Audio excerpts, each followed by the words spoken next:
1.3 kilogram മാത്രം. വ്യാപ്തി 14 centimetre. ഇതൊക്കെ നൽകിയവനേക്കാൾ നമ്മെ സ്നേഹിക്കുന്ന മറ്റാരെങ്കിലുമുണ്ടോ? ഹൃദയം 1 മിനിറ്റിൽ 70 തവണ മിടിക്കുന്നു. അപ്പോൾ ഒരു ദിനം 1,00,000 തവണ. ഇത് മാതാവിന്റെ ഗർഭപാത്രം മുതൽ മിടിച്ചുകൊണ്ടേയിരിക്കുന്നു. ഈ മിടിപ്പ് വഴി ശരീരത്തിലെ 75 ട്രില്യൺ കോശങ്ങളിലേക്കും ഹൃദയം രക്തം പമ്പ് ചെയ്തുകൊണ്ടിരിക്കുന്നു. 60 വയസ്സുവരെ ഒരു വ്യക്തിക്ക് ജീവിക്കാൻ ഏകദേശം 10,000 ഓയിൽ ടാങ്കറുകളിൽ വഹിക്കപ്പെടുന്ന രക്തം വേണം. ആരാണിതിന്റെ ഉടമസ്ഥൻ? ആ രക്ഷിതാവിനോട് നമുക്ക് കടപ്പാടില്ലേ? പക്ഷേ അത് നാം നിർവഹിക്കുന്നുണ്ടോ?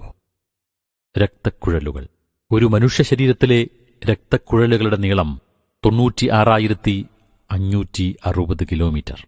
ഭൂമിയുടെ ചുറ്റളവ് 40,075 കിലോമീറ്റർ. അഥവാ ഒരൊറ്റ മനുഷ്യ ശരീരത്തിലെ രക്തക്കുഴലുകൾക്ക് തന്നെ ഭൂമിയേക്കാൾ 2 ഇരട്ടി വലിപ്പമുണ്ട്.